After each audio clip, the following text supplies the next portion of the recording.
Sur, David Sañudo. 1:44, esto es la radio en el sur de Madrid, hay 10 grados en los termómetros, apenas nubes en los cielos, que no están limpios del todo, de todas las maneras, y hablamos de libros, claro.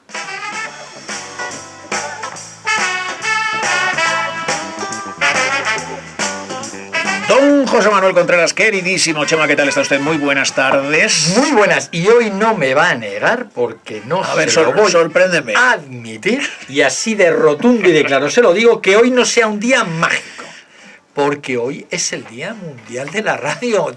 ¿Es mágico o no es mágico? No me lo niegue. Aceptamos barco. No. Que sí, hombre, sí. Es un día mágico por eso, esa celebración maravillosa por un lado, y por otro lado mágico porque recibimos en el programa Rincón Literario a una, yo por lo menos lo digo, de mis escritoras favoritas. ¿En qué año, si nos remontamos en el tiempo, la primera vez que entrevistamos a Clara Fuertes aquí, ¿de qué año estaríamos hablando? Me pilla usted, no lo he visto, o sea, no lo he mirado, a lo mejor ella se recuerda, pero con su primera novela, Agua de Limón, fue con lo que estuvo aquí con nosotros, yo creo que unos 11 años aproximadamente. Hola Clara Fuertes, buenas tardes. Buenas tardes, ¿Qué tal, David? ¿qué tal Muchísimas gracias. ¿Te acuerdas de qué año publicaste Agua de Limón? Sí, la publiqué en el 14. No sé si fui contigo en el 14, pero... Sí. Pues por eso decía, digo, 10, 11 años. Por cierto, una maravillosa novela, Agua de Limón. Es preciosa. Son de estas... ¿Qué libro leería?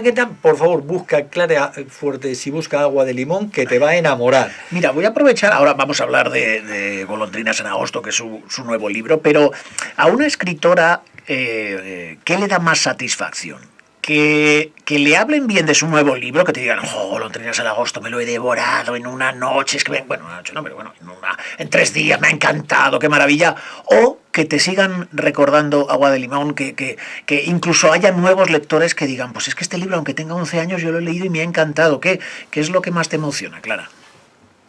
Pues yo creo que ambas. Esa es la respuesta fácil. Dejadme que os felicite por ese Día Mundial de la Radio. Muchísimas gracias por abrirme vuestra casa otra vez. Y yo creo que ambas, porque hace mucha ilusión que te descubran el primer libro y que les guste, y también hace mucha ilusión que te digan, ¡buah, lo he devorado, me he olvidado del tiempo! Eso es muy bonito también. También es cierto que te devoren el libro cuando te has tardado tanto en escribirlo y dices, pero bueno, aguantad un poquito, retenerlo un poco más. Sí, saborearlo, ¿no? Que lo he hecho en unos años, porque este libro, y hablo de Golondrinas en agosto, el duelo convertido en vuelo, te ha costado un tiempecito, ¿no? El hacer el libro este. Sí, bueno, pues alrededor de 2 años. Yo ya estaba con toda la investigación, iba a poner a escribir, ya tenía todo preparado para Golondrinas, que son unas mujeres alpargateras, que a lo mejor la gente se piensa que son golondrinas de verdad, y se cruzó ese duelo, como has dicho tú, y entonces, bueno, pues eso me llevó a 2 escrituras paralelas y a unirlas, a entrelazarlas de alguna manera. Entonces, bueno, pues sí, como 2 años, claro. Desde que empecé a escribir, el proceso de documentación fue anterior. Claro, pero que esas 2 historias que tú dices, que van por un lado, que son esas golondrinas alpargateras, esas mujeres, sobre todo del norte, ¿no? Que viajaron a Francia, a las fábricas de alpargatas, ¿no? Por un lado, y por otro, en la figura de tu padre, de un niño de la posguerra, ¿no? Que él contaba, iba narrando, pues cómo fue su vida, cómo fue su infancia, ¿no? Por ese lado. Pero es que yo también añadiría esa parte importante, yo creo que importantísima del libro, aunque tú la has querido dejar un poquito aparte al decir 2 historias, como es la parte tuya importantísima del duelo, ¿no? Sí, bueno, la verdad es que son 3 ejes que trabaja, siento ese duelo, que lo escribo y digamos que para mí es esa terapia a través de la escritura. La otra parte es lo que has comentado tú, ese niño de la posguerra, esas memorias que él mismo escribió y bueno, pues yo solamente las he reescrito para esta novela.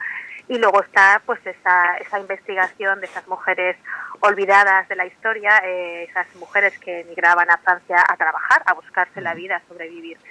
Y sí, son tres ejes que en principio no parece que tengan nada que ver, pero tienen mucho que ver. Sí. Yo creo que no tendrían sentido unas sin las otras y además te permite respirar un poco el dolor, ¿no? A veces cuando escribes cosas tristes, escribir sobre otra cosa, el Sí. lector y el escritor pueden respirar. Sí, es una novela que se puede leer de muchas formas. Una de ellas es, puedes leer 3 novelas en una, ¿no? La parte del duelo, que es Clara quien habla de ella, la parte de ese niño de la posguerra, que son las memorias, digamos, de su padre, y la historia maravillosa y fantástica, que si la gente no la conoce, por favor, Las golondrinas alpargateras, es una historia preciosa y bellísima. Lo voy a resumir muy rápidamente, Sí. y es durante, creo que finales del siglo XIX, principios del siglo XX, la emigración laboral que había desde mujeres, especialmente de la zona pirenaica de Navarra y Huesca, hacia el sur de Francia, para fabricar alpargatas. Exacto. Directamente, pero hablamos de centenares y centenares de mujeres que tenían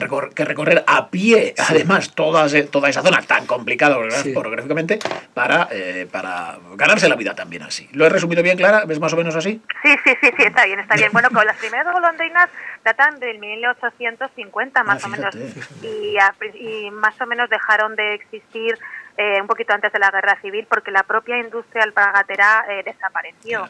Ya no tenía sentido, la minería ya no usaba alpargatas y entonces fue decreciendo su importancia y también, bueno, ese fue el motivo de que también dejaran de ir. Pero qué maravilla. Claro, y eran golondrinas porque se iban normalmente cuando acababa el verano, y como las golondrinas, y volvían. Y luego volvían después. Eso es, sí, las llamaban golondrinas por eso, porque claro, emigraban como las golondrinas de verdad, se iban en octubre y volvían en primavera, entonces pues por eso se las llamaba golondrinas. Sí, pero en los pueblos no, como que no se veía bien, ¿no? Al principio era un poco marcarse, ¿no? Porque esas niñas que volaban, digamos, al otro lado de los Pirineos, de alguna forma señalaban a sus familias como que eran familias pobres, ¿no? Y entonces, claro, pues, sí, así es.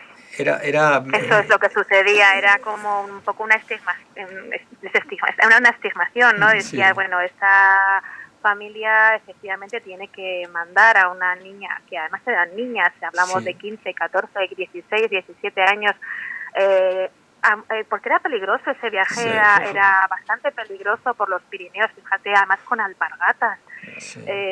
La verdad es que era complicado y ellos las mandaban pues simplemente para algo tan sencillo como poder hacer su dote. Ya sabéis que en aquella época las mujeres se casaban, tenían que tener un cierto ajuar, era lo que aportaban al matrimonio, y cuando no tenías nada, pues no tenías nada que aportar, ¿no? Entonces, bueno, ellos lo hacían así, y sí que es verdad que se callaban mucho, se silenciaba mucho este hecho en las familias, y bueno, ahora es un motivo de orgullo.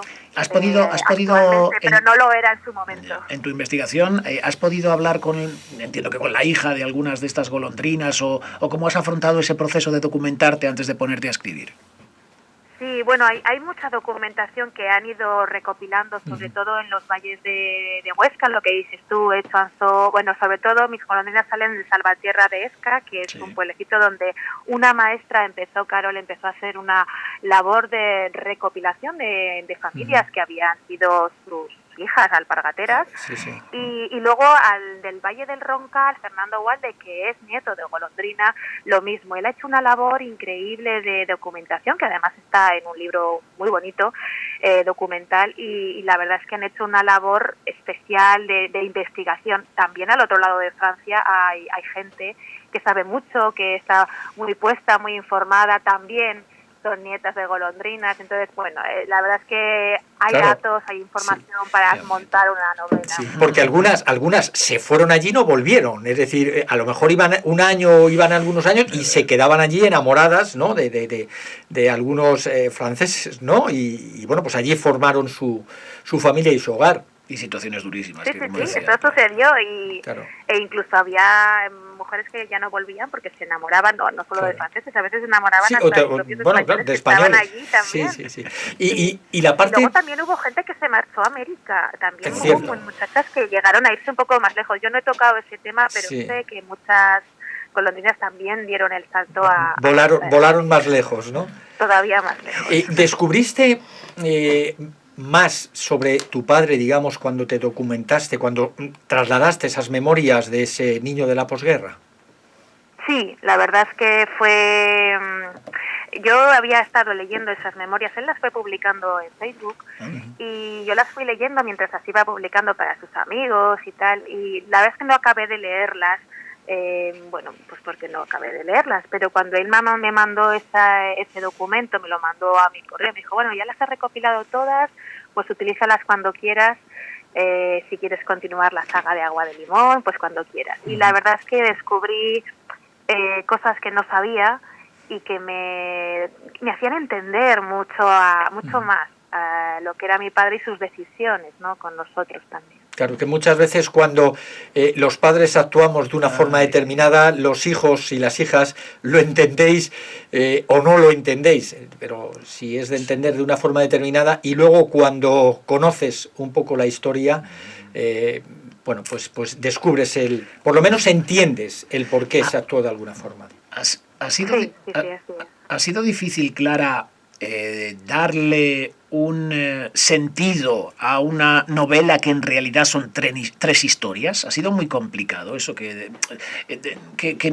no suene y no parezca pues que hemos cogido un cacho de aquí, otro cacho de aquí y otro de aquí, los hemos juntado, sino darle una unidad y no lo sé, no sé si una armonía, incluso decir. Sí, la verdad es que fue difícil encontrar el modo de que las tres historias por sí mismas pudieran leerse solas, aunque a mí mi deseo es que no lo hagan los lectores, que lo lean tal cual está escrito. Pero bueno, yo sé que son muy desobedientes los lectores y que lo leen por partes, no puedo evitarlo, pero yo quería que tuviera un sentido, una armonía, como tú has dicho muy bien, y la verdad es que me costó dar con la manera, ¿no? Pero cuando di con ella, pues yo pensé, qué bonito, es bonito que yo pueda leerle, como que él estuviera todavía aquí y pudiera leer esta historia, ¿no? Hacerle partícipe de la historia y que al mismo tiempo él fuera un personaje principal, ¿no? De la historia. Sí, de hecho, te diriges a él, o sea, hay una parte importante de la novela que es esa parte del duelo, esa parte incluso de enfado. Yo creo que todos debemos pasar el duelo antes o después, ¿no? Porque si no, la mochila se hace demasiado pesada. Entonces, ¿cómo te diriges a él? ¿Cómo le hablas a él? Y yo ha habido momentos que agradecía a la autora, en este caso a Clara, que en un momento determinado pasase en un capítulo pues a las alpargateñas, por ejemplo, o pasase en un capítulo al niño de la posguerra, diciendo, ¿no? Sí, porque llegaba un momento en el que se te hacía un nudo en la garganta, ¿no? Quisiera leer solo una frase que pones aquí de García Márquez, cada uno de los capítulos pues tiene alguna frase y demás, pero es una frase con la, por supuesto, estoy totalmente de acuerdo, y que dice así: la vida no es la que uno vivió, sino la que uno recuerda y cómo la recuerda para contarla. Entonces, qué importante, ¿no? En este caso, cómo recuerdas tú, pero para contarla, o cómo recordaba tu padre esa infancia suya para después contarla, ¿no? Qué chulo, sí. Sí, porque además tampoco hablaba de ella. No, yo no recuerdo haberle escuchado hablar de esa infancia. Básicamente, lo recuerdo más próximo que tengo de habernos contado era cómo conoció a mi madre. Entonces, realmente todo lo anterior, no sabes nada de todo lo anterior, y a mí me sorprendió muchísimo lo que leí de ese niño. Incluso de cara a mi propia abuela, o sea, me sorprendió todo muchísimo. Sí. Y sí que es verdad que pasas por muchas fases y claro, luego investigas y te das cuenta de que has pasado por todas las fases: el enfado, la rabia, el dolor, el amor profundo, y pasas por todas ellas de una manera casi consecutiva sin haberte dado cuenta, pero sí pasas por ellas y bueno, es bueno pasar, hay que pasar por este sentimiento. Bueno, a Clara Fuertes la podemos encontrar en Instagram. Clara Fuertes es escritora y podemos seguir todo lo que hace. Y una de las cosas que ha hecho, y yo le pregunto por ello, y te voy a pedir una respuesta rápida, aunque es verdad que no entiendo que no es fácil, es: empezaste publicando de una manera independiente, mucho éxito, has publicado con un gran grupo editorial y ahora vuelves a publicar independiente. ¿Por qué? Bueno, las circunstancias se han dado así. No me entretengo eso. Las circunstancias se han dado así y bueno, está bien así. Está bien. Me parece fantástico. Me encanta. Me encanta, Clara, que nos encanta tenerte por aquí, aunque sea por teléfono. Un beso muy fuerte. Un beso a los dos. Cuídate. Hasta luego. Chao. Tenemos 40 segundos Pues para mira, la en recomendación. 40 segundos, Valvarina 6, súper famosa, la última entrega, es la sexta de esta fantástica maga, maravillosa. Está escrita por Susana Iser, con ilustraciones de Laura Proietti, editado por Flamboyant. Y si no conocéis a esta brujita, es el momento de enamoraros de ella. De verdad que fantástica. En páginas oficiales, pues susanaiser.blogspot.com para conocer más sobre esta serie. Y fíjate cómo lo hemos hecho. Os va a encantar. No importa si empezáis por el número 1, vale. Y si no, pues por el número 6. Es lo importante conocer a Malvarina. ¿Y para la semana que viene? La semana que viene, Me quiero como soy. Mira Reda es su autora, es un seudónimo y estará con nosotros aquí en el estudio para hablarnos de esta novela. Hasta la semana que viene, Chema. Nos vemos. Chao. Llegan las noticias desde la tarde.